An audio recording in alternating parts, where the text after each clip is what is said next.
Live to tape.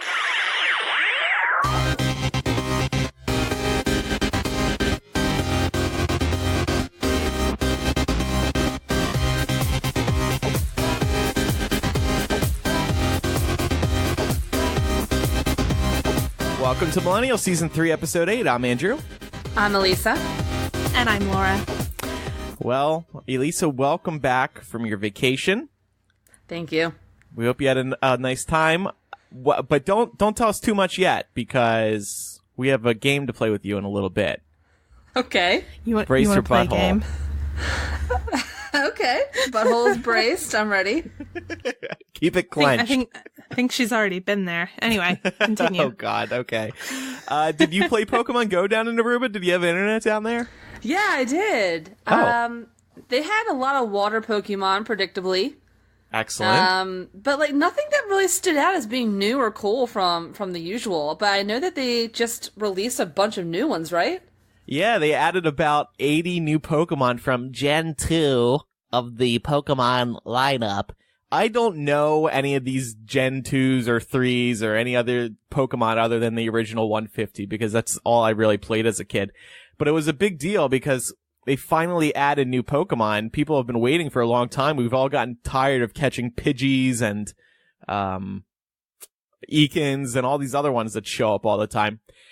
And I started playing a little bit again, but I'm not doing that egg bullshit anymore. I am done with the eggs. I feel so cheated. I've spoken about that previously, getting the same boring-ass Pokemon over and over again. Still haven't caught those adorable baby Pokemon. But yeah, it's been nice catching some of the new ones. It's refreshing. Have you guys played?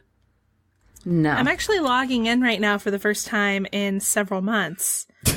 It's just because you reminded me that this existed. Uh-huh. Mm-hmm. What bothers me is when people are like, I see this on Twitter a lot, people say, people still play Pokemon Go? And it's like, yeah, I do still play Pokemon Go, just like you still play a video game that you've been playing for a long-ass time. We all have our games that we enjoy playing for a long period of time. So don't make fun of people who are still playing Pokemon Go. We want to catch them all. Yeah, it's not letting me log in, so I'm going to forget about it for another 5 months. Until Gen 3 is added. I know some people who like have their whole Pokédexes complete with Gen 1, and I'm just like, loser. But I still find it fun to play. I don't, weirdly enough, I know that the reason Gen 2 was released was to get everybody excited about Pokemon Go again, but for me it did the exact opposite, because I kind of feel like now I'm starting over at square one. Like, I worked really fucking hard to get as many Pokemon as I did. I walked miles out of my way. I actually exercised. And then here Gen 2 comes, and like I had all of my little squares filled in. You know, I had like 90%, really? Well, 90% of the squares filled in. I was evolving shit, and it's like, man, look at my like completion percentage go up. And now it's like cut in fucking half. Yeah. Because there's Gen 2. And so to me, it's sort of like the equivalent of having my account deleted and starting over from the beginning because I'm so far from catching them all. Uh-huh. So fuck you, Pokemon Go. I'm done with you. That's what I say. I'll disagree with you. I think it's a good thing. I'm going over to London in about a week and a half, and some Pokemon are like region locked, so you can only get certain ones in certain countries, and I haven't been over there since before this game came out. And I think they're Jinxes over in England, so I'm excited to catch some new stuff that I wouldn't get otherwise. But yeah, so playing that. Little note about last week's episode. We were doing book recommendations, and I recommended a gay detective series, but a gay cop series, and I didn't say the title of the series, so I've gotten a bunch of messages this week being like, what was the title of that? The title is Cut and Run. Sorry for not mentioning it, but there's like 8 books out now at this point. I haven't read a single one of them yet, but they have very good reviews on Amazon. Many people are saying it's a hit series, so. I was waiting for that. So, check it out. And maybe I'll check out my own recommendation at some point in the future. This week, in the week of our Lord, 2017, our dear Elisa is hitting a milestone birthday. Isn't that right? Yeah, I'm turning 21. And so I can drink now. Only 4 What's ways it gonna away. be like? Yeah, to drink legally for the first time.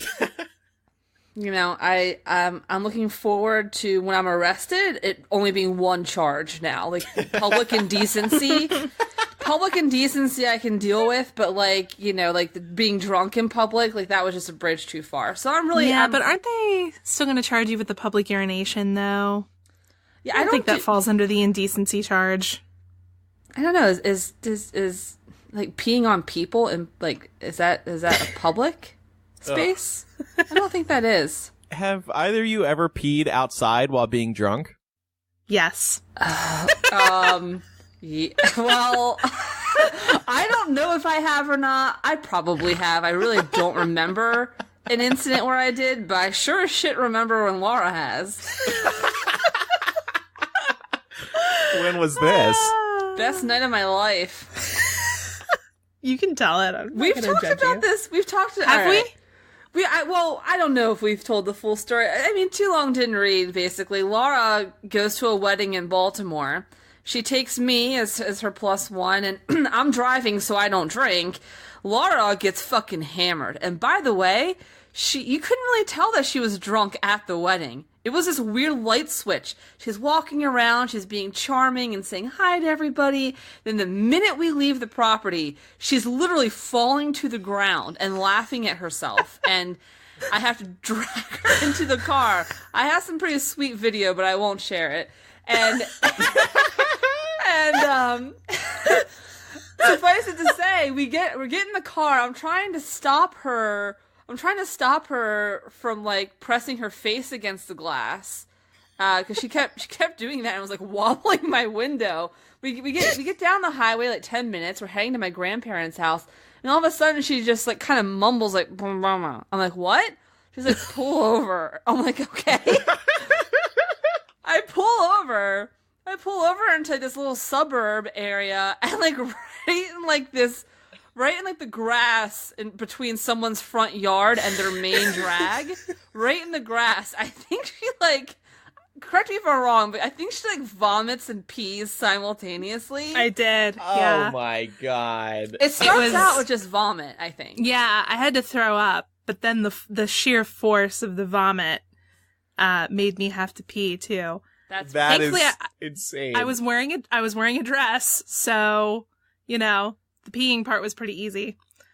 She just squatted right there in like someone's front yard and took a piss. And the most adorable part, though, to her credit, is that she's really worried about her dress like being wet, and that she doesn't want to sit in my car with like her pee-stained dress. Yeah. So she puts like, I don't even remember what it was, like a bag or something down on the seat, and we just go about our night. But, yeah. So that's funny. Oh man, that was the same night that I threw up a few times in your grandparents' downstairs bathroom. And I was just like, oh gosh, I hope her grandma doesn't hear this, because I'm sure she'll bring it up over breakfast tomorrow. So you're going to be drinking legally now. Any other plans for your birthday? Yeah, but I don't know exactly what they are, to be honest with you. My boyfriend has like something planned, but he won't tell me what it is. It's a surprise. So I'll have to report back next week.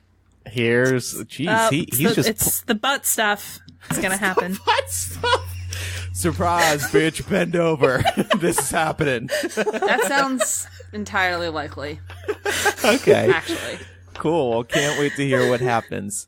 Well, speaking of you, Elisa, let's keep the focus on you for a little longer. So you were in Aruba, and we decided last week that the three of us, Matt, Laura, and I, would make some predictions about what you would be up to.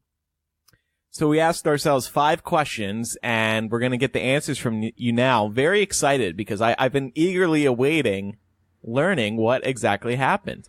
Oh, God. Okay. So question 1, it's the one everybody wants to know. Did you take it up the butt? Now, before you answer, I'll tell you what we said would happen. Okay. I said yes. By the way, these disgusting questions have been sitting on my desktop all week, open, just sitting here in the corner. I'm so excited to delete this file already. I said yes, you are going to take it up the butt. Laura said yes. Matt said no, but her boyfriend will take it up the butt. What happened? Oh, man. Well, no, I did not take it up the butt. Here's what's really sad is you guys were almost right because I was planning on doing it, and the only reason it didn't happen is because we got to the airport a little too late on our way out, and they couldn't check our bags. We had to carry everything on, and so security made us throw out our lube. Oh no! Are you serious? I'm dead serious. That is a true story. We had to throw out our lube at security. You gotta watch out for that shoe bomber lube. You just never fucking know. I know. I was like, listen, like guys, like I have half the bottle of my ass already. There's like basically like a bomb cooking up there. They did not take kindly. Well, you're like it's already pretty explosive up there anyway. Oh so, my god! Wow. Didn't your hotel have amenities? You know, like in the bathroom, have like the shampoo and the conditioner, and then they have like lube? hand lotion you could use as lube. Yeah, there was hand lotion, there was conditioner, and I thought about it for like 2 seconds before I realized I'm not going to use like hotel quality hair conditioner the first time I take it in the butt. Like that's not the life that I'm about. The first time I'm going to do it right. So you took those little bottles and you flushed them down the toilet before your boyfriend could notice. Right. Question number 2. Will Elisa get engaged? I said yes. This was my idea after all. But Lauren and Matt said no. So what happened?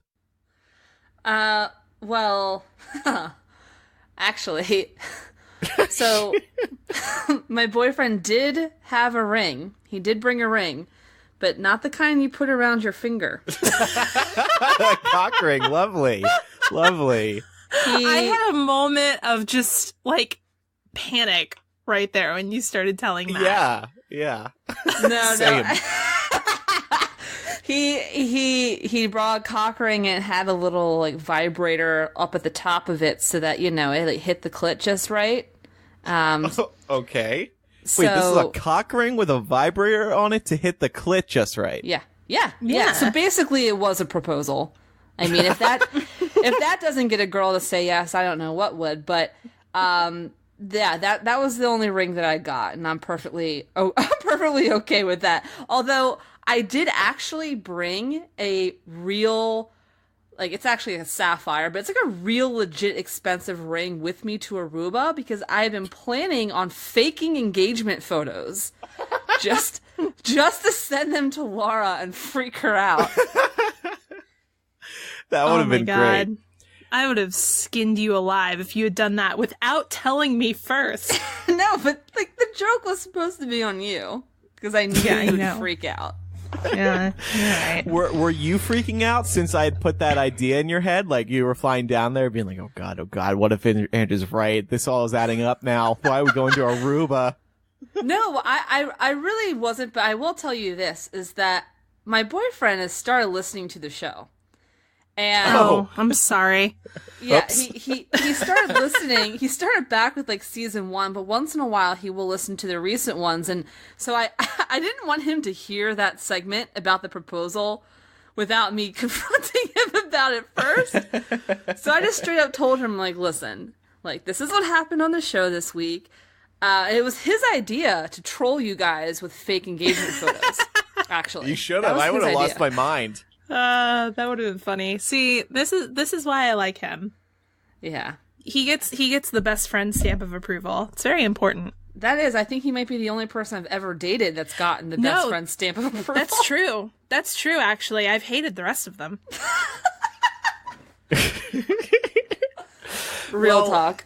Aren't you a little nervous about like him listening to old stuff and maybe you saying something you wish he wouldn't hear?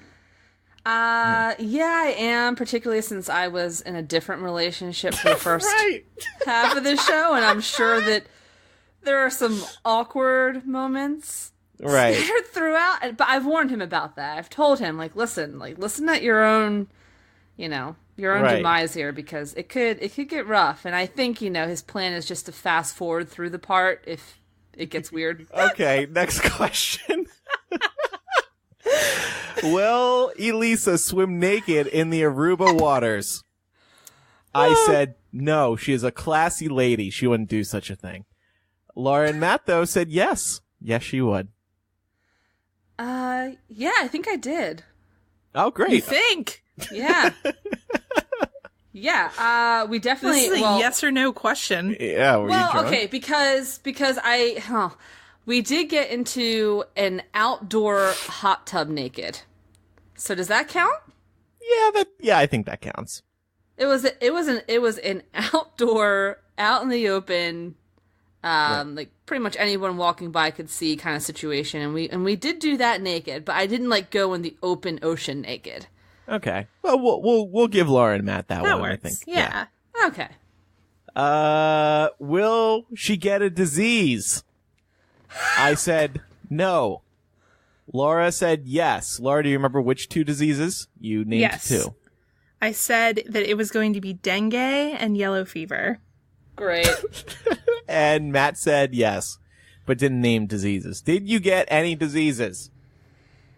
I don't know, because I'll be honest with you, I'm really freaked out that you guys asked this question, because within 24 hours of getting back, I noticed that I had all of these weird bug bites all over me.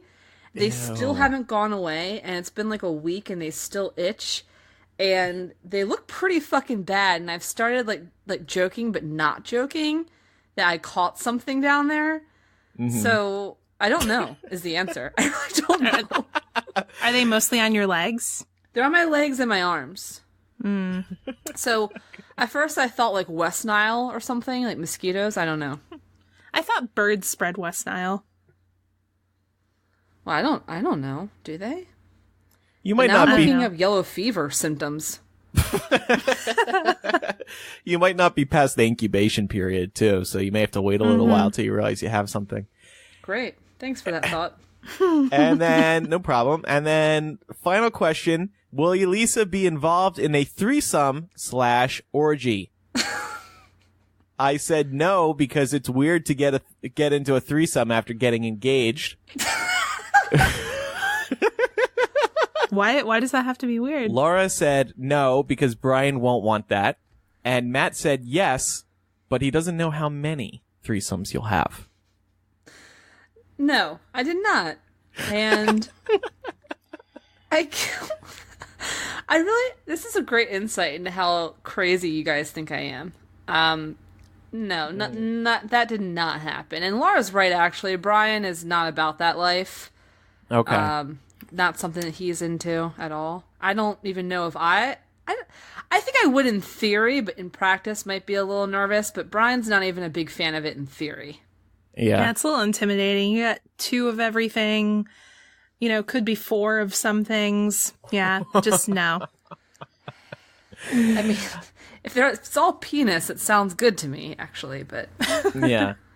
Well, it looks like Laura and Matt tied in the prediction game with 3 points each, and I got 2. So, thank you for playing, Elisa. Typical. We appreciate you playing this round of Elisa's prediction game.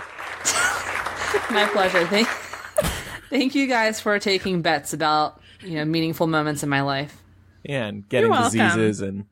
I guess we still don't know the true answer to the disease question. Something still could come. That's okay. If you get yellow fever, just let me know and I'll be there. I'll stay by your side. How kind. I know. All I'll right. tell you. And then I will endorse all of your millennial checks to myself. Okay, thanks. Yeah, I was going to say, there's no way you're leaving that on a really kind note. You're about to cut me down now. Let's talk about some news. We have a mixed bag of stories today. This is good. Let's start off with a sad story. I feel like this happens every year. I'm going to read the opening here from the New York Times. It's so good. When an applicant to the Columbia University Mailman School of Public Health got an email on Wednesday saying it was delighted to welcome her, she said she was overcome with euphoria. She began sobbing, and her body shook. I couldn't even control my body, said the applicant, a 23-year-old, for whom Columbia was the number one choice. My teeth even started shattering. I didn't even know that could happen. That jubilation lasted only about 75 minutes, however, as a second email arrived informing her and 276 other prospective students that the acceptance notices had been sent in error. These poor 277 people were, for 75 minutes, effectively admitted to Columbia University. They were so excited, and then Columbia said, oops. Yeah, sounds about right. Blamed human error, but did not elaborate on what exactly happened. The vice dean for education in an email told these applicants that they were working to strengthen their internal procedures to ensure that would not happen again. But I feel like this happens again at schools all the time. It does. I feel like this year and every time it happens. Didn't it happen with Cornell a couple of years ago? I feel like we talked about that happening with Cornell I think on the you're show, right. actually. Yeah. It's not that fucking difficult. School, like, bulk emailing is just not hard to do. Like, get your shit together. Or you know what? How about you have a human go through and make sure every single person was indeed accepted. Yeah. Yeah. I mean, you look at the tuition costs. How about employing somebody who doesn't screw this up? This happened last year at Carnegie Mellon University. They screwed up 800 applicants. It's happened at Fordham University as well in 2013, MIT in 2014. So it's kind of an annual tradition. Mm-hmm. You know, listen to sometimes this. I wish Columbia had done this to me. could have saved me a lot of student loan debt and an anxiety disorder. So you're saying you do not need your Columbia University degree? No, I'm not saying that. I'm saying that at this point in my life, I gained 3 things from Columbia University. As I mentioned, an anxiety disorder. Number 2, an extreme amount of student loan debt. And number 3, a very lovely piece of paper that says that I went there.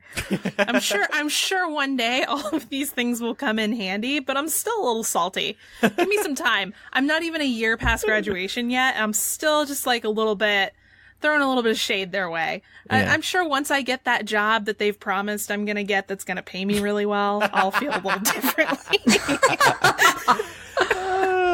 You're in good shape. You're not salty.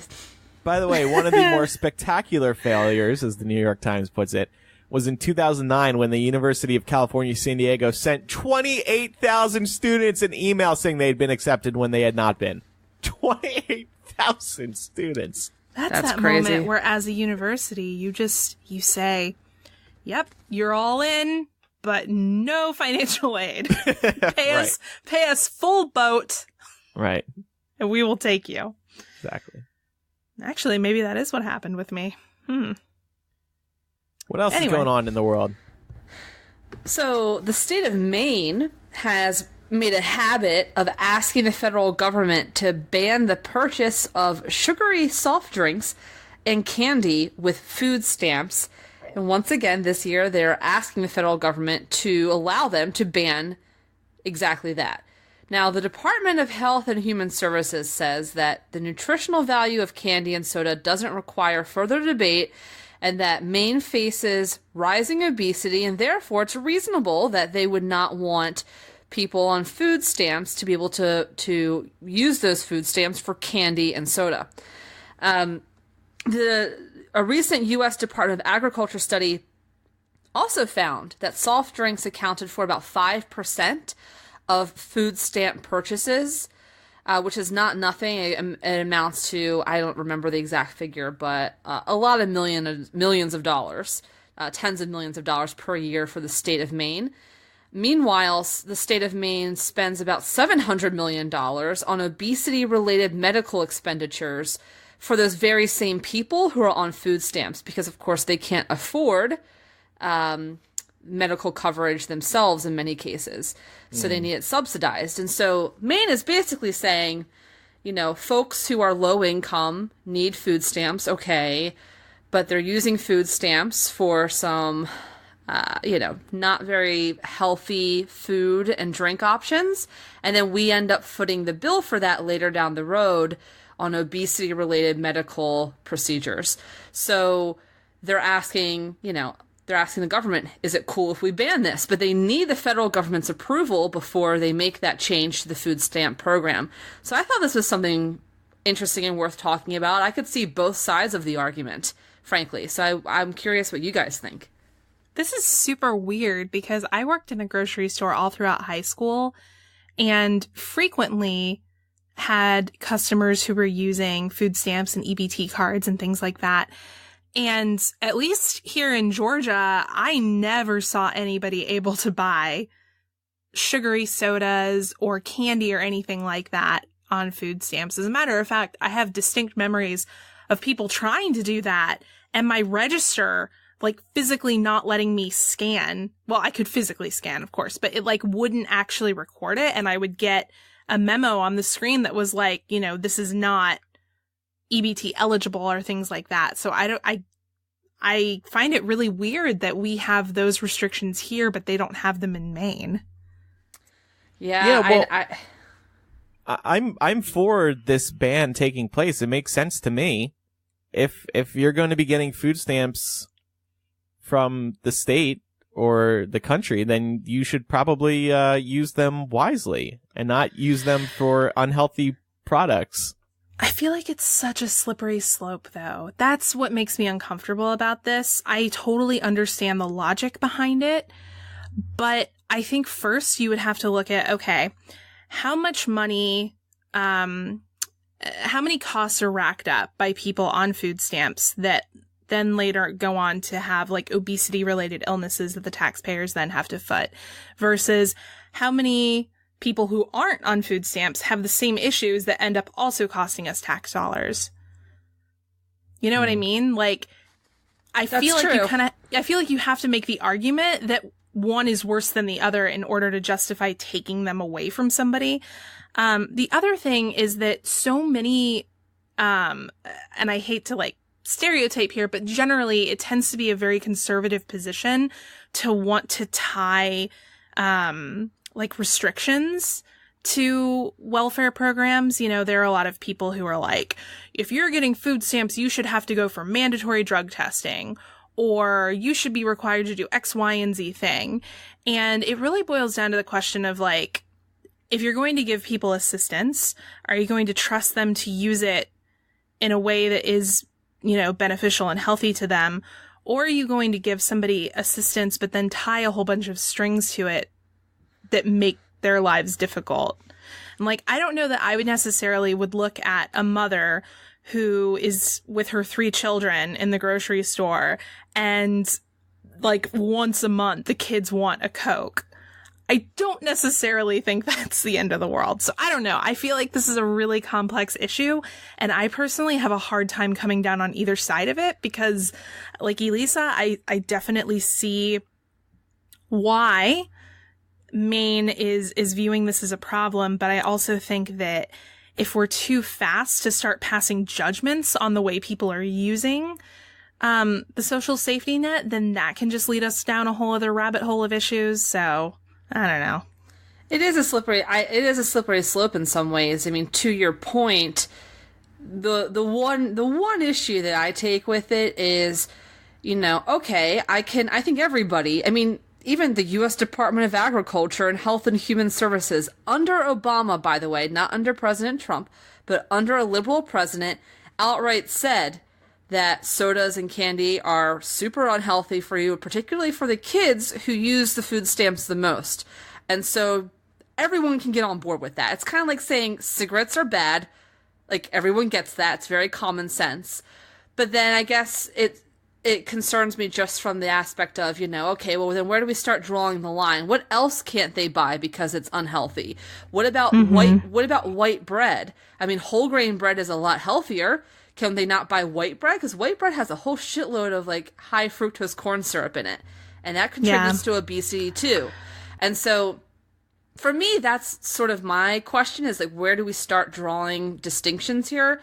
That being said, I do think that I do understand the logic behind it and why you would want to do that, why you would want to ban people from using food stamps to buy this kind of thing. And like, I have personal experience in my life and, from having been raised in the state of Maryland where, I've seen families really not abuse the food stamp system. They use it to buy food, but really never buy the right things. And that's purely anecdotal. That's not like a data set or anything, but I've known several families in my life on food stamps, and they go to the store and they buy tasty cakes and Hawaiian punch, and then they freak out because 2 weeks later they have nothing to eat. And my whole life, I remember growing up, my mom would actually write out a grocery list for them. My mom would sit down and schedule out the food with them and say, hey, if you don't start buying oats and bread and lunch meat instead of tasty cakes and Hawaiian punch, of course you're going to run out of food. You have to stop blowing it on crap. And so I have seen firsthand how this can be a really serious problem, both financially and health-wise. So I get, it makes sense to me. It makes sense. Yeah.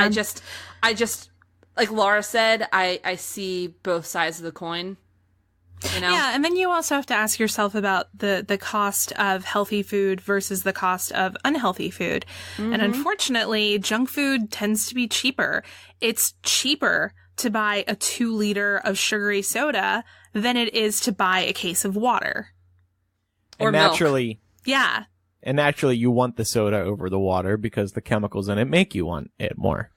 Maybe a nice compromise for a state could be you can use X number of food stamps on this kind of thing, but you can't use it willy-nilly.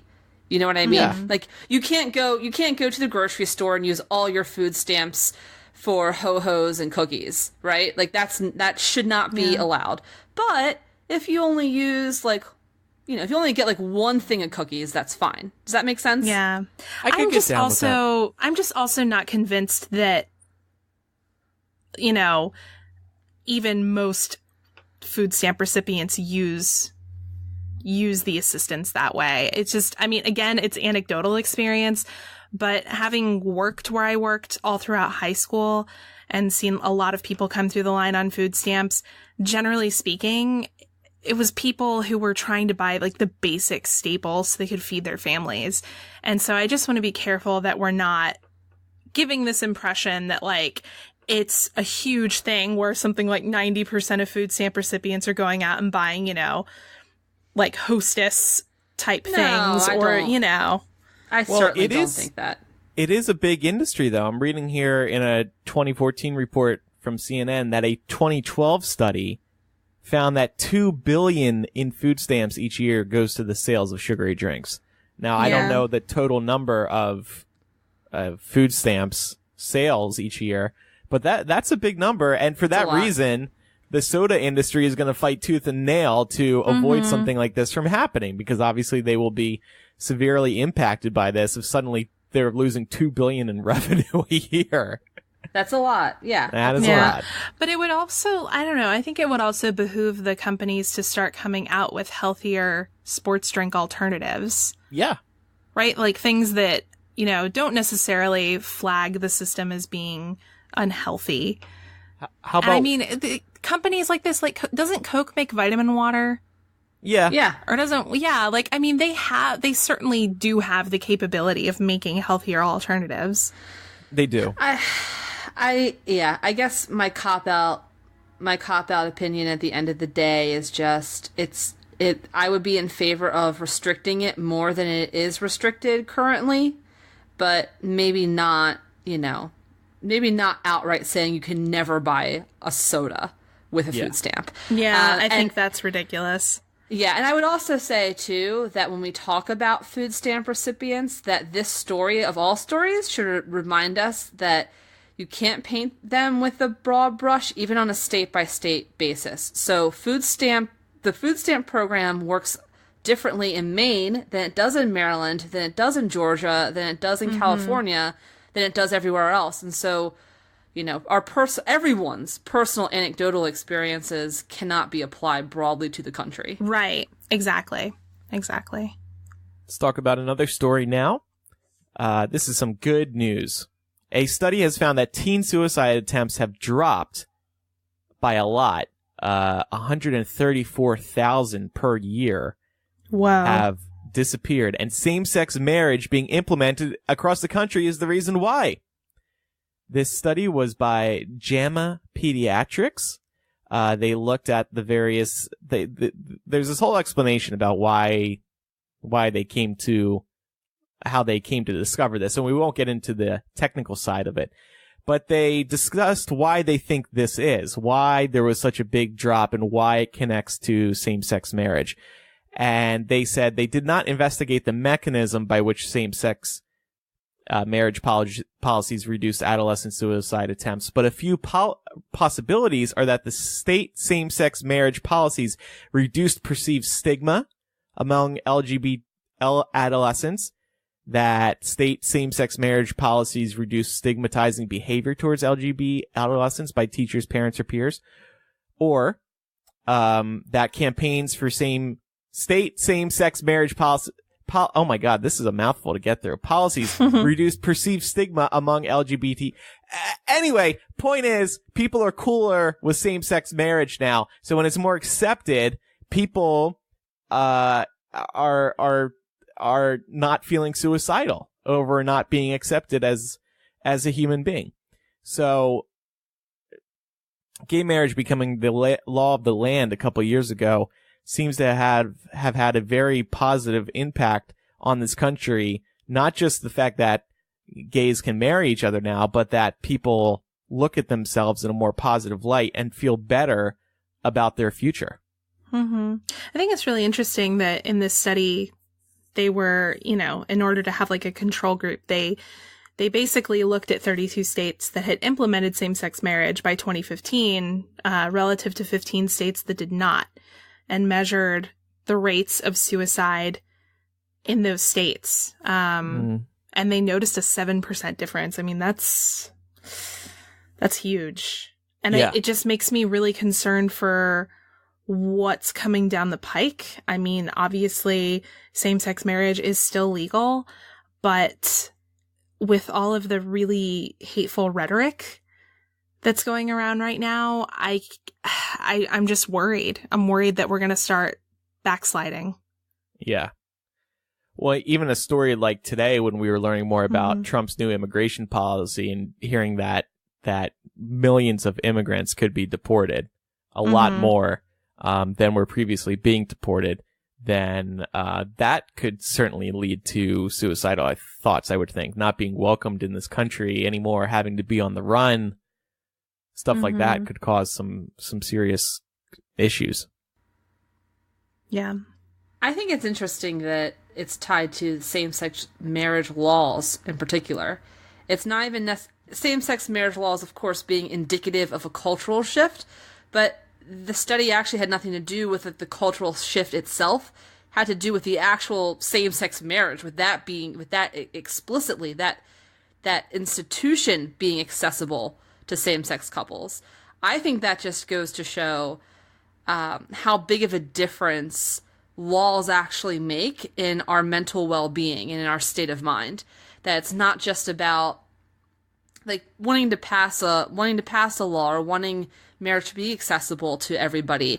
That's not just about equal rights per se. Of course it is that, but it's not just that. It's also how you feel about yourself. It really impacts people's self-image, impacts how you feel about your whole life. I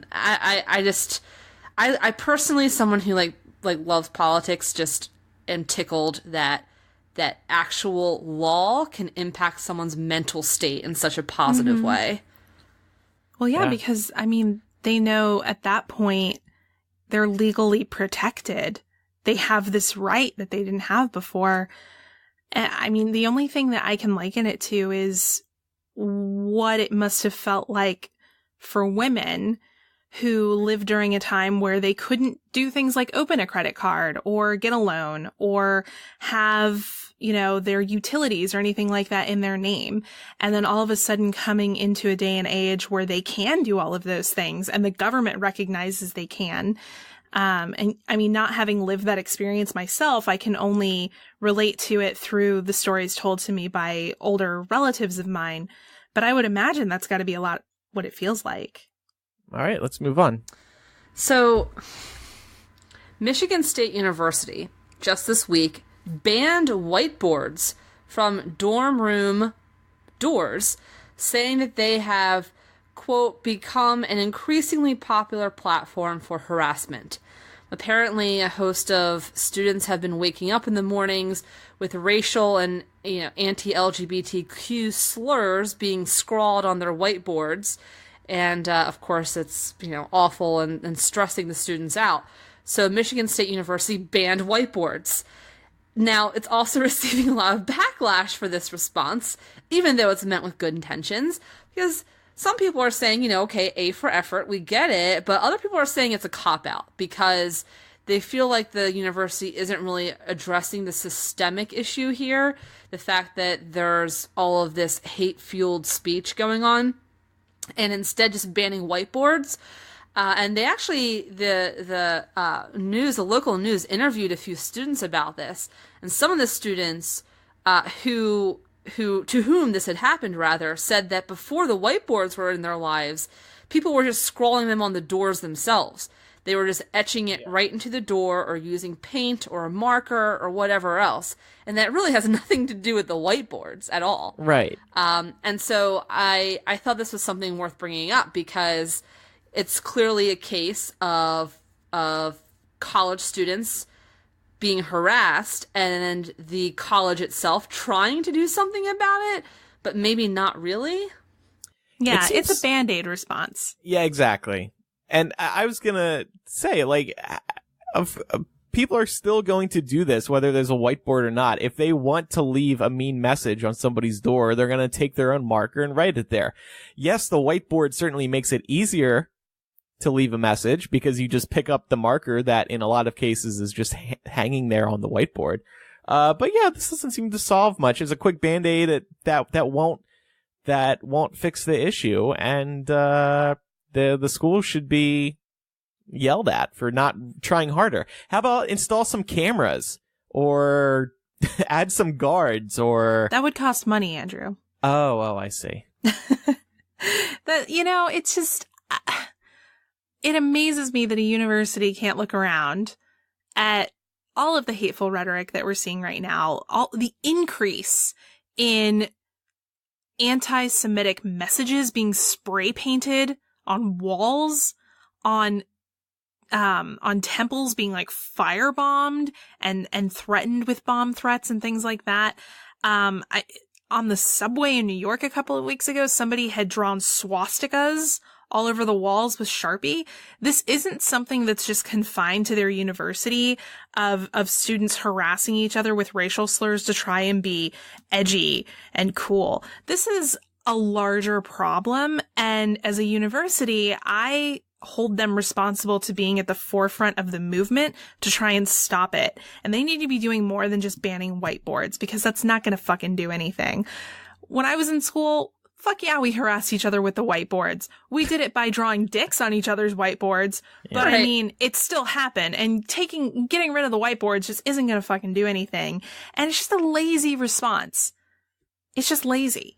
So I completely agree with that. And your example, Laura, someone drawing dicks on whiteboards is really apropos to what I wanted to discuss here too, which was this idea of there's a narrative. There's a narrative now that college students just have really thin skin, that millennials in general have really thin skin. People call millennials, and particularly liberal millennials, snowflakes and little dainty flowers, and we can't handle, the normal, average, everyday disagreement of a free society. And I think that this story, for me, made me kind of want to discuss, where do you draw the line? What is harassment versus what is actually just normal dissent and kids being kids and people being assholes? And I think the case of Michigan State, people are talking about actual slurs here. That any reasonable person should be able to acknowledge that that's just harassment and it's fucked up. And that the school has a clear responsibility to the students to do something more than banning whiteboards. But I had at my school, in my undergrad institution, we had chalkboards instead, and people would often do like stupid shit like draw dicks and would print out like pictures of like poop and stuff, really immature crap that like I didn't think was really a huge deal. It was kind of, whatever, funny. Well, I wouldn't say a friend, but a classmate who was gay, and in the closet, someone drew a dick on his chalkboard outside of his dorm, and he really freaked out and called it harassment and said that it was, people were trying to out him. He was not ready to come out, and people had outed him by drawing dicks on his chalkboard. Now, apparently this happened more than once. It happened like 3 times over the span of like a month-long period. And so he said it was the repeated nature of it that made him think it was targeted directly at him for being gay. But, I also had people drawing dicks on my chalkboard too, and didn't necessarily interpret that way. And nobody even knew that he was gay until he made a big fuss about it. And so I guess my question is like, what is the standard for harassment versus not? It's a good question. I mean, I can't speak to your friend's particular situation because I don't know what was in the minds and hearts of the people who were drawing those dicks on his door. And I don't think anybody is ever going to know the answer to that question. But I think, I used to draw dicks on my friends' doors. I didn't do it to random strangers because I think to me, I don't have the rapport with a random stranger to draw a dick on their door, right? So I guess here's the question. If you're drawing a dick on somebody's door and that person opens the door and sees you doing it, what's their reaction going to be? I think that's how you gauge it. Is this a person who's going to open the door and laugh that you're drawing a dick on the door? Or is it somebody who's going to be horrified and being like, why are you defiling my door? I don't fucking know you. Or if you don't know the answer to that question, maybe just don't do it. Maybe just don't do it. Or what's the intent? What is the intent behind the dick on the dorm? Is it because the guy inside the room likes to suck dick? Or is it just the intent, I just want to be an immature college freshman drawing dicks on doors because that's so funny. Instead of banning whiteboards, we got to ban white people. What do you think of that? That'll solve a lot of this. I also, you're probably not 100% wrong. I was going to say not off base. Anyway. I think one of the hallmarks of harassment for me, and I'm not an expert in this field, so take this with a grain of salt, but I think for me, one of the hallmarks of harassment versus fucking around is whether or not someone asks you to stop. So if a student on campus, or anybody for that matter, says, hey, like, cut it out, or please stop, or whatever, and then you keep doing it, I think no matter what it is at that point, and even no matter what your intent is at that point, you could classify it as harassment. Because now somebody has deliberately said to you, I don't like this, please stop. Yeah. And you have to respect their sense of agency and just stop. And if you don't at that point, then you're harassing them. But, on the other hand, if someone drew a dick on your chalkboard, and you never told them to stop, or maybe...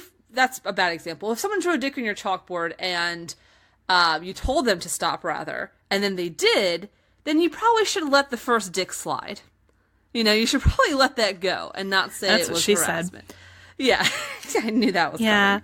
Well, I think it becomes tricky, though, because there's a level of anonymity that happens here. I mean, did your friend ever find out who was drawing the dicks on his door? Like, No. Did he ever have a specific person to confront and say, yo, knock it off? Right. True. So at the moment that, like, that's happening to you repeatedly and you're feeling harassed, but you have no source to direct that feeling towards, what do you do? Right. Yeah, and I don't know the answer, and I don't know. In that case, I guess, and this is not a justification or a solution, but you could put something up on your door that says, "Hey, cut it out." Fucking stop it, right? Or if you do, for instance, take your chalkboard down and they keep drawing dicks on your actual door, now that's a sign that there's like some like grade A asshole going on, right? Mm-hmm. Yeah. So I don't know. I don't think there's a perfect answer to that, but for me, in my mind, I always draw the line at like, did someone tell you to stop? If yes, then you're harassing them. Like, that's... I'm glad that this whole discussion has been in the context of drawing dicks specifically. Yeah. Nothing else. Because I mean, like, let's go back to the original story. Using racial slurs is clear harassment. Like, there's no gray area there. So we had to go to drawing dicks. I agree. Like, you shouldn't have to tell someone to stop there. Like, one time is enough for it to be harassment. But Yep. All right, interesting. I also, in hindsight, is just hilarious that like this kind of thing even happens. Like, do we have to draw penises on whiteboards? Can we all try to grow up a little bit? We're in college. No. Come on. No. I mean, Hey, listen, like I said, it was me and my friends drawing obnoxious genitalia on each other's doors because we thought it was funny. Right. I was gonna call everybody who does that immature, but then I just remembered that I would draw dicks on my Apple Watch and send them to Laura just about a year ago. So I have some growing up to do as well. Actually, I think the first Apple Watch drawing you sent me, you wrote "wanna fuck." Probably because that I was wanted it. to fuck. Yep. Sorry for harassing you via Apple Watch. Then you sent me your dick beat. My dick beat. I used to have these not fantasies, but I used to be like, oh, I'm going to send my heartbeat to people while I'm having sex. And then, I remember. I think you said that on this show, actually. Probably. And then I never actually did it because I realized I'm having sex. Why do I need to go send a heartbeat to someone? That's lame. You know what's not lame? Having sex. Because you want everyone to know that you're having sex. And I also always have to take off my Apple Watch while having sex because if you are in the top position, your hands are on the bed and you're banging away, your arm leans into your hand, you see, because it's at like a 45% angle or something, and the emergency button gets pressed in. And then my fucking Apple Watch is ready to call 911 while I'm having sex.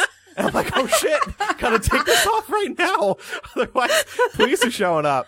No, sir, there's officers, nothing wrong. I was just having sex and my Apple Watch activated and they're like, SOS but mode. we got your heartbeat and it was racing. Oh, that's just me when I'm in a dominant position.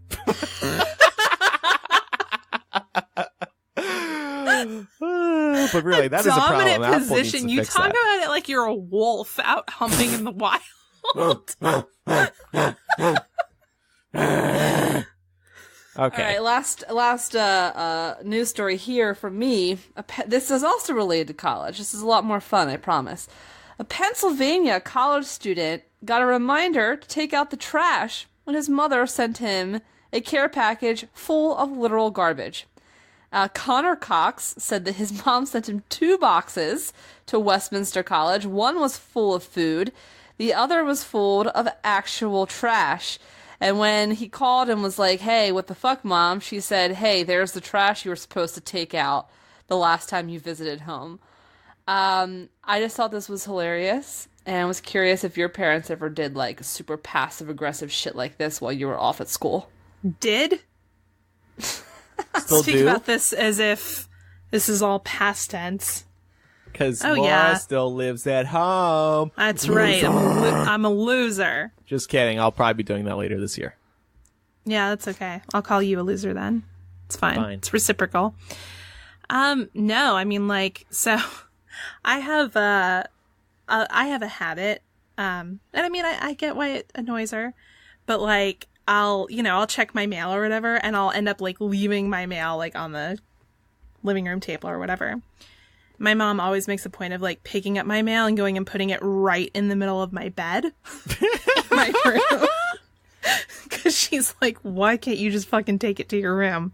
Yeah. So yeah, she'll do stuff like that. Never went as far as to send me garbage, though. I think my mom loves me more than that.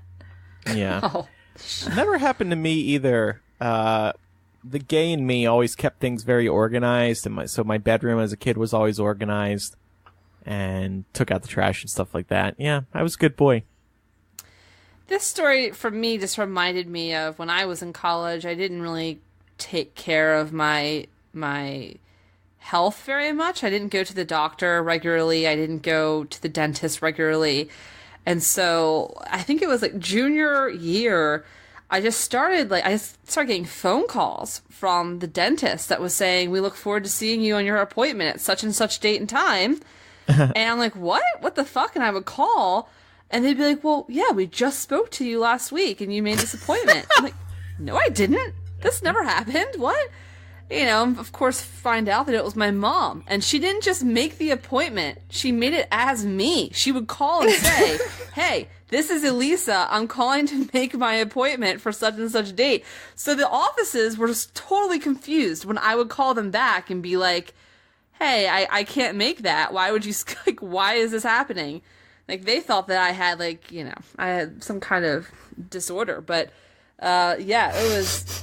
That's what would happen to me. Not the end of the world, but then my mom thought she was being super slick. I'm like, what did you think was going to happen? That I was going to think, "Oh, yeah, I must have made that appointment. I just don't remember it." I remember one time when I was in college, I got a speeding ticket while I was home for the summer. And it was a pretty big one. I was doing 20 over the limit.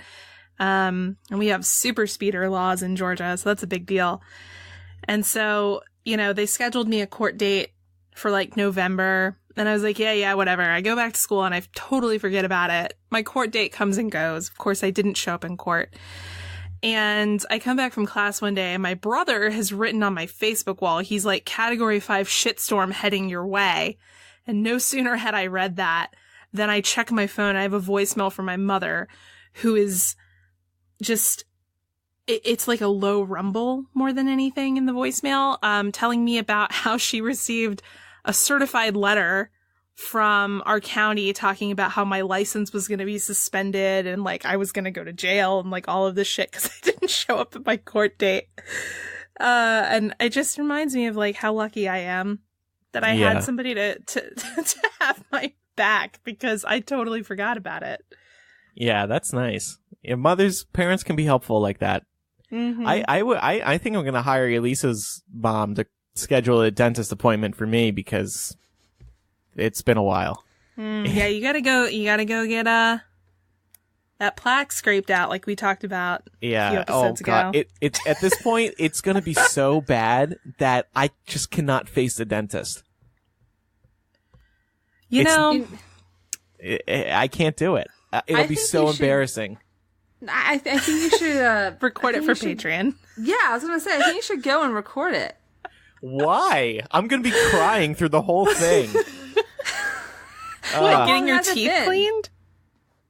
I can't remember. It's probably been... I'm embarrassed to admit this, but I think no one's going to like me anymore. I was probably still living in New Jersey the last time it happened. I went to the dentist. I'm not even joking. So, when you were 18? I'm talking 9 years ago. Yeah. Okay. Oh, God. I know. How am I even alive right now? Honestly, you should... I'm going to sound like your mother here, but you really should go. And not because of, any embarrassment factor or anything. Just because, I have family members who have gone years, and then by the time they're 40 years old, they have periodontal disease and have to get their teeth scaled, which is basically when you get, fucking, these razors that they dig down into your gums. And pull it all out, yeah. And and they have to pull the plaque out from under your gums because they waited too long, Andrew.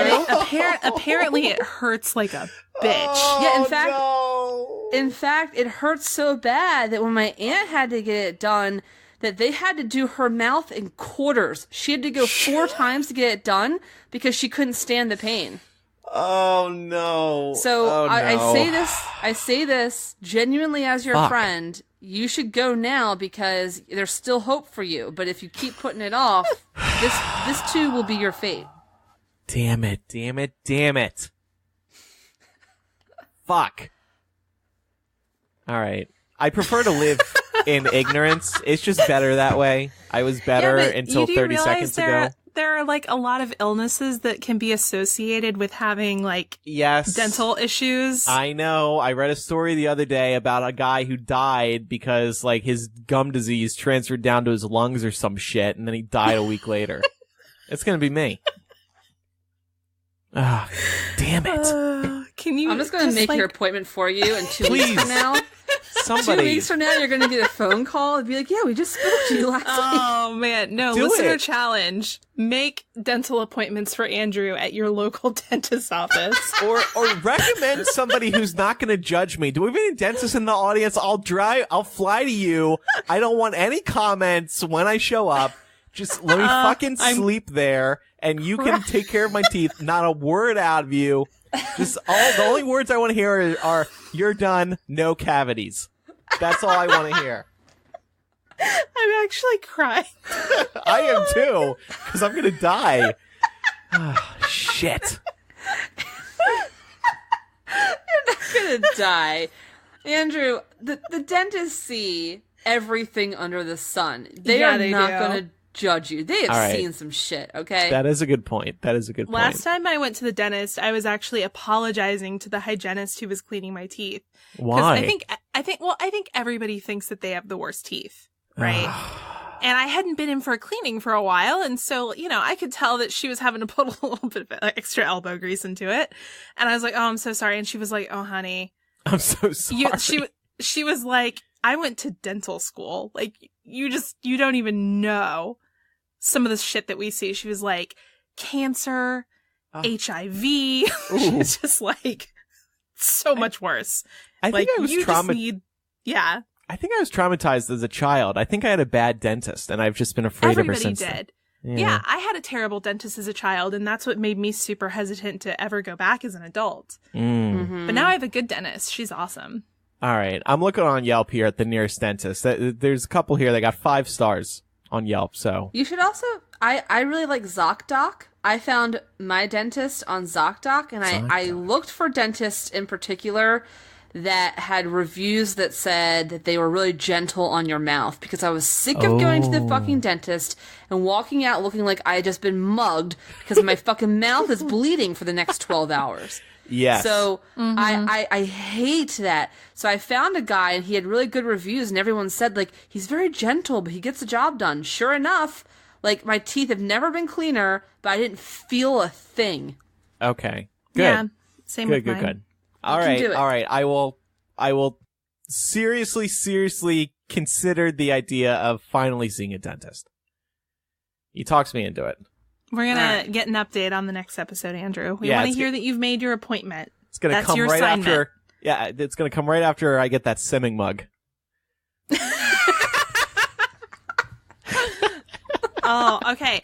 Here, I'll make you a deal. Before that thing shows up. No, I'll make you a deal. I'll make you a deal. I'm gonna order that simming mug, and I'm gonna send you the order confirmation. But once you have the order confirmation, you have to make a dentist appointment. And if you don't, then I'm gonna go in and cancel the order. Actually, no. I'd prefer it this way. Don't send it until I get the dentist thing, because then I'll have some motivation, But then I want to actually see the confirmation. Oh, yeah, trust me, I'll be fucking bragging about it, because I'll be so glad that it's done with. I'm gonna have to talk to my ex-boyfriend, too. Promise me some sex after I need to build up some momentum here to push me into it. All right, enough of this. What else is... My mouse battery's dead. I can't switch to the dock right now. My mouse is protesting this lack of dentistry. Oh. No, that's okay. Okay, guys, in this week's edition of Trumpster Fire, we have another really sad notice that we have to pay tribute to.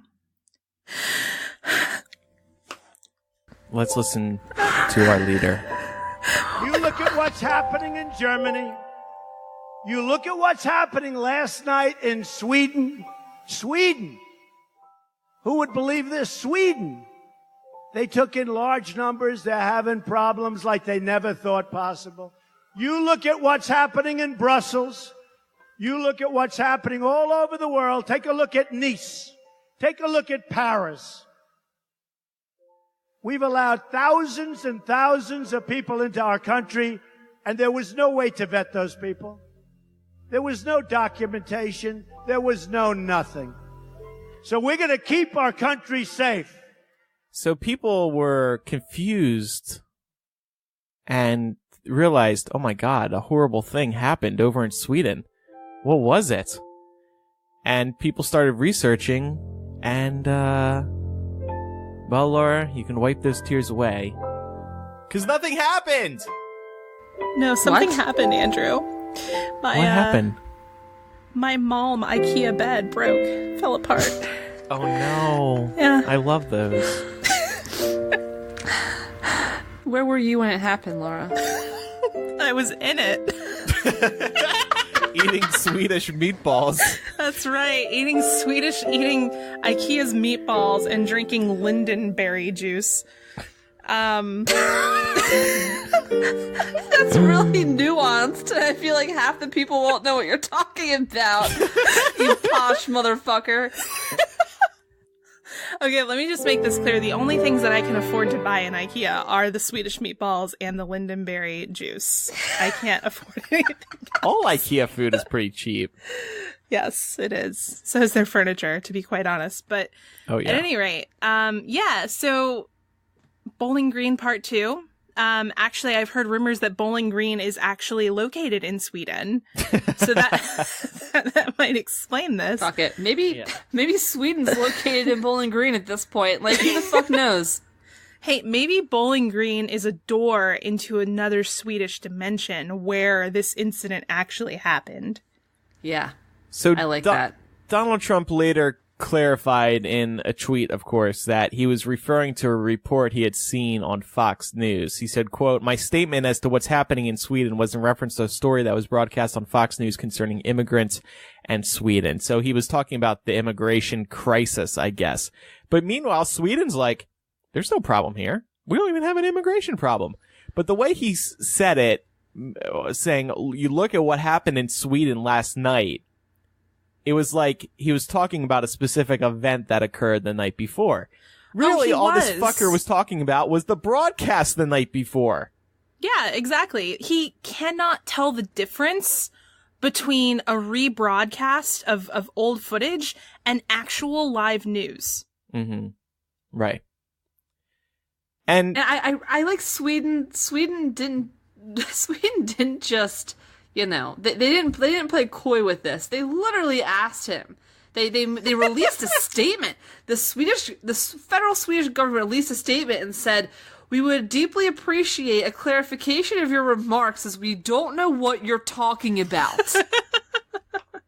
Literally is like, hey, United States president, we don't know what you're talking about. Like, we don't either.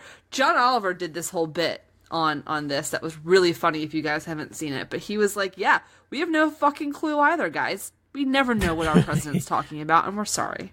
Yeah, sounds right. And I know that it's feel. been well documented over the past few weeks that he just tweets what he sees on television. And that was another example of this. In fact, while we've been recording here, he tweeted, "The so-called angry crowds in home districts of some Republicans are actually, in numerous cases, planned out by liberal activists. Sad." He's referring to these town halls that are taking place across the country. And I'm seeing a tweet showing that just about 10 minutes before he tweeted that, there was a report on Fox News about these angry crowds. He used the same phrase that the TV show did. That Fox News did. So, it's really dangerous, the fact that Fox News, what is being broadcast on there, is essentially able to influence the president and what he says. Can we just get, like, all of the major news networks to start dropping, like, obviously fake stories to see which ones he picks up on? That would be great. Like, unicorns are real, say scientists. Yeah. I'm just curious. Well, and Bill Maher has started a segment where he starts saying nice things about Mr. Trump, to rope him into paying attention to real time. And some people have joked about launching news programs on CNN and whatnot that are directed at Trump. You know, he would not be able to resist a TV show on CNN or Fox News or even MSNBC, something called like, "Hey, listen, Mr. Trump," or the Donald Trump show. Why don't we send him a copy of our most recent installment of Trumpster Fire? Okay. Donald Trump, look what you've done to us. Look what you've done. I hope never to hear this music again. You frightened us. I stand with Sweden. Seriously. Just unbelievable. Just unbelievable. Oh, yeah. I also just want to bring up that towards the end of that clip, he said that we didn't perform any vetting on the refugees that came here. Patently false. Just a lie. And what's so frustrating about that is they keep saying that over and over again. We are going to vet them properly. They are being vetted properly. It takes years for them to get through. Yeah, exactly. Actually, refugees have to go through a longer and more arduous vetting process than any other class of immigrant in the United States. They are far and away the most vetted already. And you can say, yeah, we should have tweaks and do more of this or less of that and what have you. And that would be one thing. But if there's one thing that we should learn, like right now, about the Trump administration, it's that there is no nuance, period. It's just, no, this is good, this is bad. Like, Trump talks the way that the book See Spot Run reads. Everything has to be in, like, 2-syllable words, and nothing's really connected with, like, with, with articles, It's just, like, dog, like, boy, like, immigrant, bad, refugee, yeah, okay. It's word salad. Yeah, exactly. And it's just disingenuous to suggest that there isn't already such an arduous vetting process. And I'm glad, you know what? As much as it is going to kill American credibility abroad, and as much as it's bad for us as a country, there's a little bit of like Schadenfreude going on here, where I really enjoy that other world leaders are standing up and saying, "What the fuck, dude? Like, seriously, what the fuck are you talking about?" Hopefully there'll be more of that. Yeah. Yeah, I think even so. in some cases, we have state senators who are calling him a loofah-faced shit-gibbon, so that was fun. And John McCain has been pushing back against him, so Yes. that's been nice to see as well. And the other reason they're pushing for this immigration reform is because they're claiming it doesn't work and because it got him elected. So it'll be interesting to see in a few years' time, once time has passed, are there more terrorist attacks that have happened? God forbid, but have more terrorist attacks occurred? Have we seen any positive changes through this extreme vetting or this uptick in deportation? Doubtful. Doubtful, yeah. But you know what? He's gonna pretend like it has fixed things. That's how I just wonder, like, the jobs reports. Like, you look at a chart, and it very easily shows that Obama has been improving the job situation here. Unemployment has dropped. Is he going to ignore that drop once he starts bragging about his drop, if there is a drop? Or if it goes back up, what the hell's going to happen? I just can't wait to see how they spin whatever occurs. Well, it's because it's Republican patriotism nowadays not to accept facts. Yeah. Here's the thing. He's going to say the opposite of what is true. He won't say some variation of the truth, which would also be a lie. He will say the polar opposite. If the sky is blue, he'll call it red. If the unemployment numbers go up, he'll say that they went down. Because the bigger the lie, the easier it is to believe. This is a whole psychological thing that's very well founded and well proved, that when you tell somebody a really monumental, big, hard to believe lie, it's more likely that they will actually believe it, because we are hardwired to trust people in power. And it's very difficult for a large swath of the country to hear the President of the United States say the sky is red, and to not believe him, because they'll think, oh, well, no one would lie about something like that to that degree. That's too big of a lie, so it can't be one. the more absurd it seems, the more likely people are to believe it to be true. And so I think we need to watch With out that, for let's that. move on to some listener feedback to wrap up the show. This first one comes from Torrance. He wrote this. Facts are. So on Hashing It Out last week, Laura and I had this discussion about OkCupid and how we've both been using it. It was a good discussion, and he replied in the comments on Patreon. He said, I just wanted to share here that I recently deleted my OkCupid account after having it for about 3 or 4 months.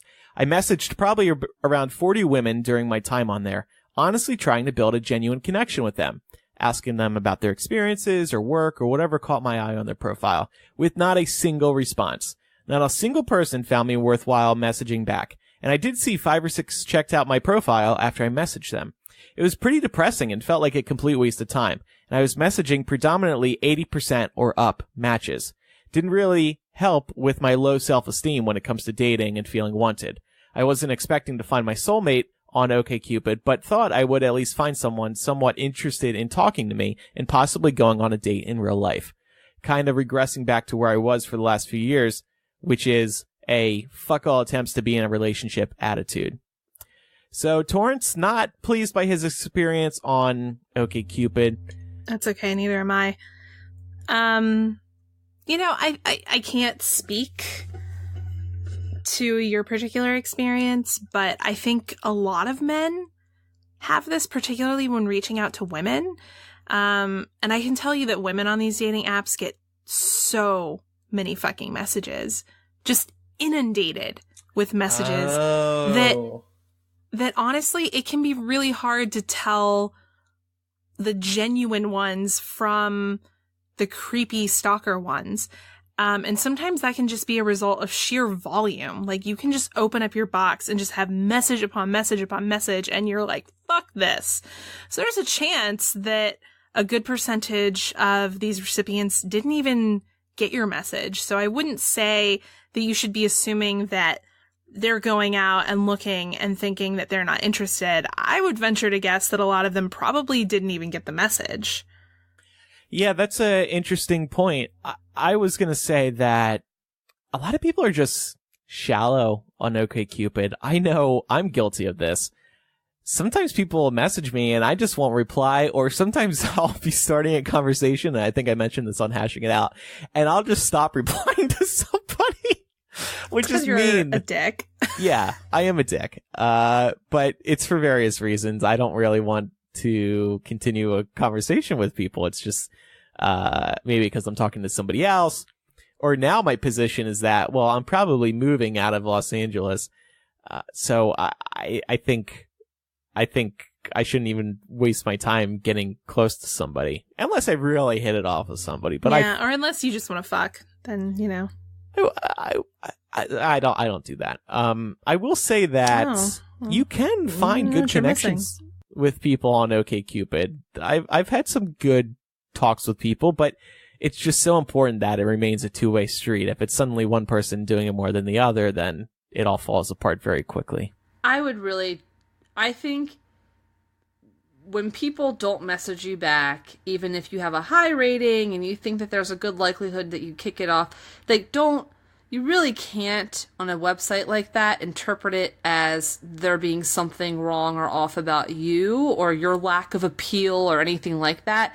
There are plenty of, as somebody who was on OkCupid for years, I can tell you that I came across many people who messaged me that I was interested in and that I did find attractive, and I thought we could have a connection, and I still didn't message them back just because of where I was in my life. I wasn't really that interested in dating, and I kept my profile up sort of as a distraction. I didn't log in very often, maybe once every month or two, and it just wasn't a priority for me. And so I would see a message from someone who was really cute and who I had a high percentage match with and would still not respond. And that's just because it wasn't a priority. I wasn't interested. Not in that particular person, but in the whole concept of relationships. It just wasn't for me at the time. And so you should really try your hardest to recognize that a lot of the people that you're messaging probably do find you cute and do find you worth a date, maybe that they're just on it for shits and giggles and not taking it as seriously as you are. Yeah. Yeah. People are I think also can be quick to judge on OkCupid, and like I said, shallow. It's easy to ignore people on there when you're just working with an inbox. Yeah. It's just like Gmail. Mm-hmm. So our next one is a confession, actually. So it's, of course, completely anonymous, and this person wrote in and actually expressed that they were a little nervous to share this. And I can understand why. So they write, I'm sharing this here because it's confessional, because I can't write it anywhere else, because I don't want to upset a large body of people who certainly don't deserve to have some more vile shit written about them on the internet. And I hate how I feel, but I am transphobic, and I don't really know how to change my attitude. I would never, ever admit this out loud, and when it comes down to it, as long as people aren't harming others, then they should be able to be whoever they want to be and do whatever they want to do, have sex with whoever they want, marry whoever they want, as long as they're two consenting adults. So I will always advocate for the trans community when they need it, and for example, at my child's junior school last year, there was a lot of nonsense about bathroom usage between genders because people were concerned about having boys and girls sharing bathrooms, and it was my Band-Aid suggestion of a fix to compromise on this by making all the bathrooms unisex. My suggestion was actually adopted as the resolution in the end. If anyone ever tried to legislate against or legally restrict the trans community, then I would fight for them to have their rights. For some reason, though, I just can't push away my opinion that you're born one particular gender. You either have XX or XY chromosomes, and that's really all there is to it. It's the same as sexuality. Just like when you're born gay or straight, or whatever else, you are also born as either male or female. You don't get to just choose a gender. It's already there from the moment the sperm meets the egg. It's a scientific fact. It is uncommon that people are born with gender chromosome abnormalities. When I went through med school a long time ago, we had to do a brief rotation in psychiatry, and it was very clinical. Trans people were essentially assigned as people who had mental health issues because they weren't identifying as their biological gender. I guess my transphobia comes from a lack of understanding. But for all of my reading and all of my researching, I just can't find anything that makes me understand. I shake my head when I listen to bits about the transgender community on the show.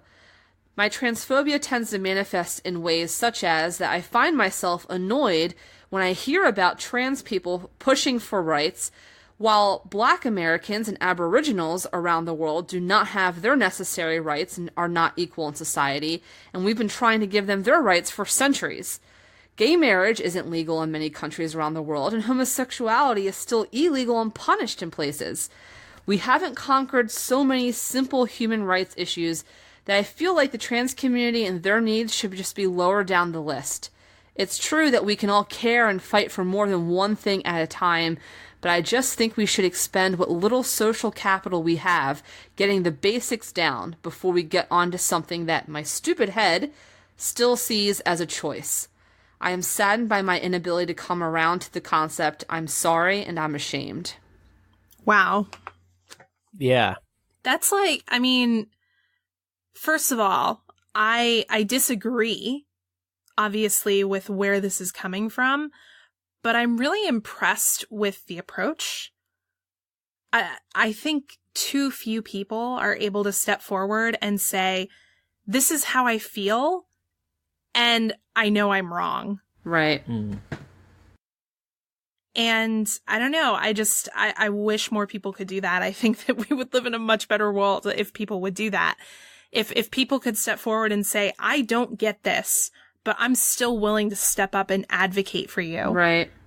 I agree. I think that's a super important takeaway that I want to make sure that we all have, including people listening to this, because I'm sure, some of the things said here, I find to be, I completely disagree with, and I can see how they would certainly set people off. So I would just say, remembering the takeaway here that this person, even though they don't get it, they don't agree with it.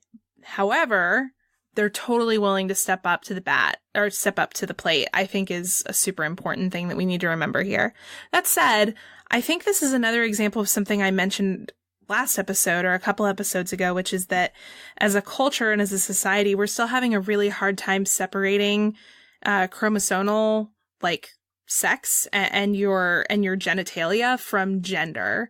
And I think the argument here is that they're not actually the same thing, that gender and what's between your legs are not mutually exclusive things. Just because you have a vagina doesn't make you female in terms of your gender. And I think a lot of that just comes from so long of us ascribing gender to relate to whatever people have between their legs or to whatever their chromosomal, gender or biological sex is. I would also just look at it this way if you're having questions understanding it. And this is the way I've thought about it sometimes. Just think of it like you are simply incapable. Say you are a transgender person. You are simply incapable of feeling normal, of feeling that things are supposed to be a certain way. You can't shake this feeling that you are supposed to be this other gender. Because that's a good way to look at it to accept gay people too. I mean, nobody, the thing that's said often is you don't choose to be gay because you wouldn't want to deal with the shit that gay people go through with, in particular, the coming out experience. So look at it from the perspective of when there's a transgender person you're looking at in particular, they simply could not see themselves any other way. They cannot see past that because it is in their head. They are programmed that way to identify as a different gender. Mm-hmm. It's who they are. Right. Yeah, I mean, and this is going to sound like a little bit cliche, but the thing that I hear a lot when I hear about stories of people realizing or making this realization about themselves for the first time is they say, I felt like I was a girl trapped in a boy's body, or vice versa. Yeah. And I mean, we're learning now that gender is such a fluid thing. I mean, I have friends who, they're biologically one thing, but they may identify as a different gender entirely, or they may not identify as either of the binary gender options at all. Mm-hmm. So I think knowing that spectrum exists makes it a little bit easier to understand. And I come from this being somebody who really didn't start even considering this as an option until the last couple of years. Mm-hmm. Up until very recently, to me, women had vaginas, men had penises, and and it wasn't because I was transphobic, or it was just because it was something that I hadn't considered. Right.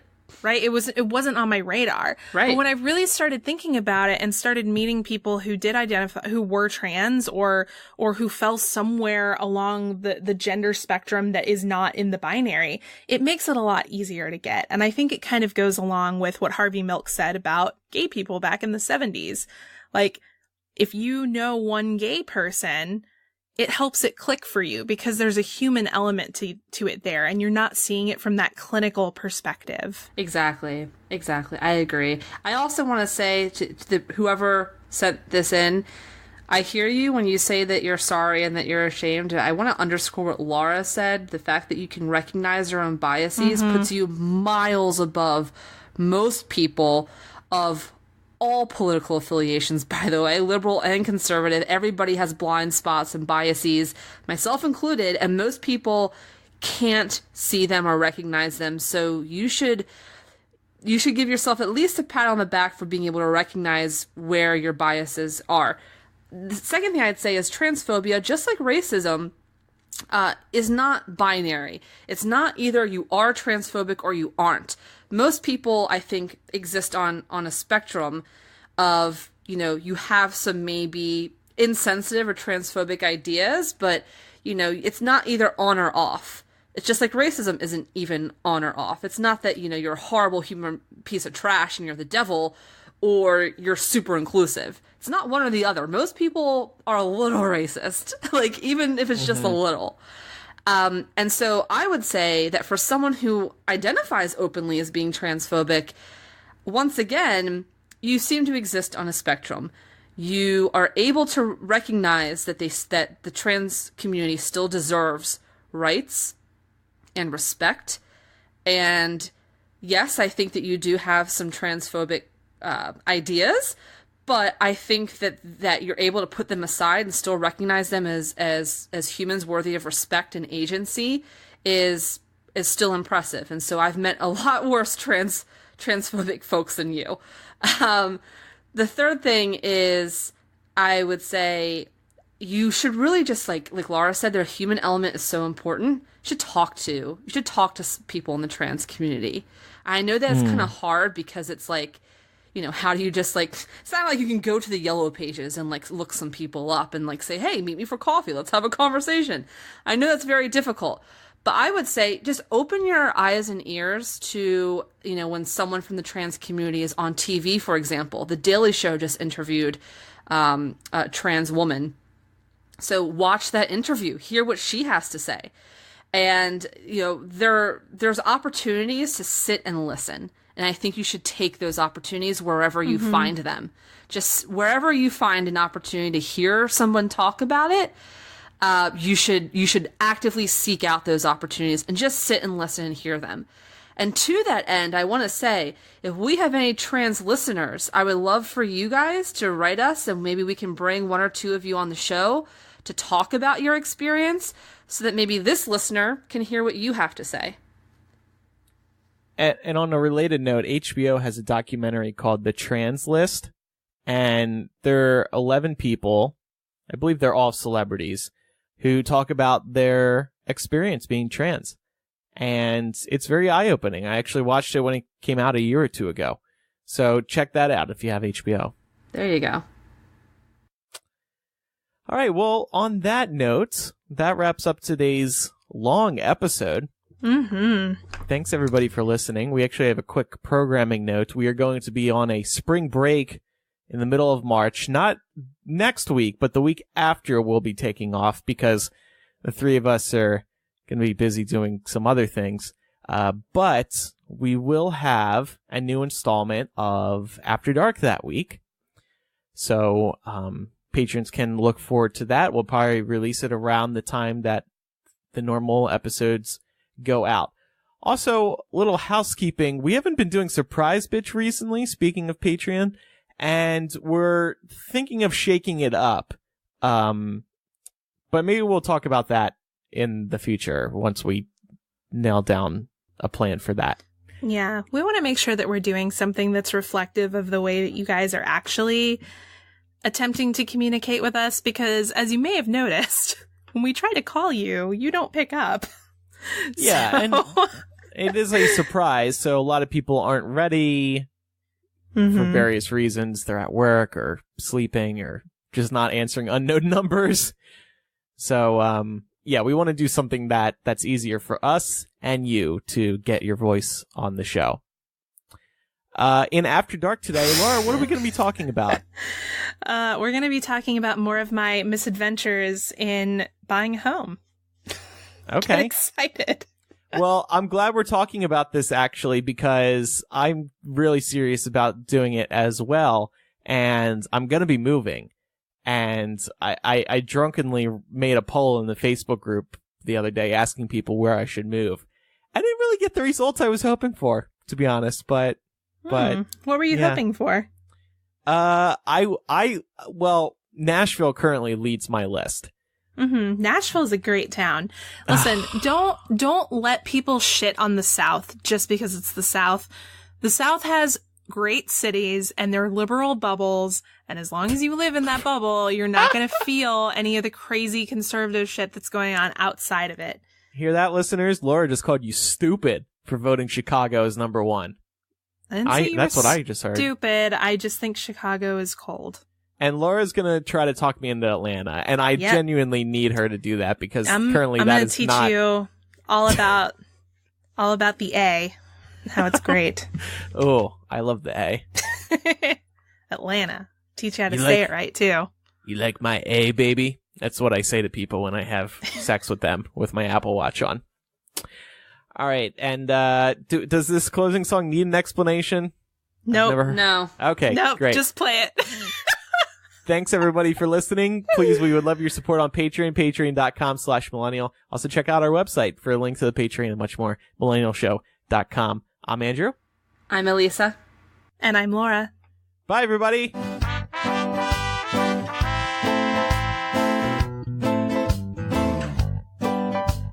Brush your teeth every day, then baby you'll have a beautiful smile. Smile, smile, smile. My baby's got a beautiful It's not a bad song. smile.